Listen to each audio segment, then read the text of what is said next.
పిల్లలకు మోమోస్ అంటే చాలా ఇష్టం కదా.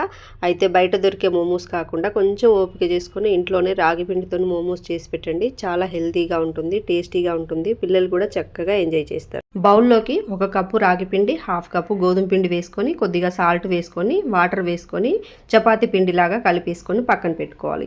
ఇప్పుడు మిక్సీ జార్లోకి 1 ఉల్లిపాయని పెద్ద ముక్కలు కట్ చేసుకొని వేసుకోవాలి. 1 క్యారెట్ ముక్కలు, అలాగే కొన్ని బీనీస్, కొంచెం క్యాబేజీ, 4-5 పచ్చిమిరపకాయలు వేసుకొని కచ్చపచ్చగా గ్రైండ్ చేసుకోవాలి. ఇలా ఉంటుంది.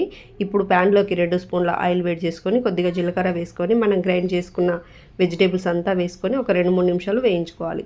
ఇది కొంచెం వేగిన తర్వాత కొద్దిగా అల్లం వెల్లుల్లి పేస్ట్, చిల్లీ ఫ్లేక్స్, టేస్ట్కి తగినంత సాల్ట్, అరిగానో, సన్నగా కట్ చేసుకున్న కొత్తిమీర కూడా వేసుకొని ఒక 5 నిమిషాలు వేయించుకోవాలి. వేగిన తర్వాత కొద్దిగా చీజ్ కూడా వేసుకొని బాగా కలిపేసుకొని స్టవ్ ఆఫ్ చేసుకొని దీన్ని పక్కన పెట్టుకోవాలి. ఇప్పుడు మోమోస్లోకి స్టఫ్ అయితే రెడీ అయిపోయింది. కలిపి పెట్టుకున్న పిండి కూడా మంచిగా నానిపోయింది కదా. ఇప్పుడు దీంట్లో నుంచి హాఫ్ తీసుకొని ఇలా రౌండ్గా చేసుకొని పొడి పిండిలో అద్దుకొని పల్చటి చపాతీలాగా చేసుకోవాలి. ఇలా చపాతీలాగా చేసుకున్నాక చిన్న కటోరు తీసుకొని ఇలా చిన్న పూరి సైజు లాగా వచ్చేటట్టు కట్ చేసుకోవాలి. కట్ చేసుకున్న తర్వాత మనం చేసుకున్న స్టఫ్ని మధ్యలో పెట్టుకొని వీడియోలో చూపిస్తున్నట్టు ఇలా అంతా పెట్టేసుకొని ఇలా ఫోల్డ్ చేసుకున్నామంటే మోమోస్ షేప్ వచ్చేస్తుంది. షేప్ ఎలా ఉన్నా పర్లేదు.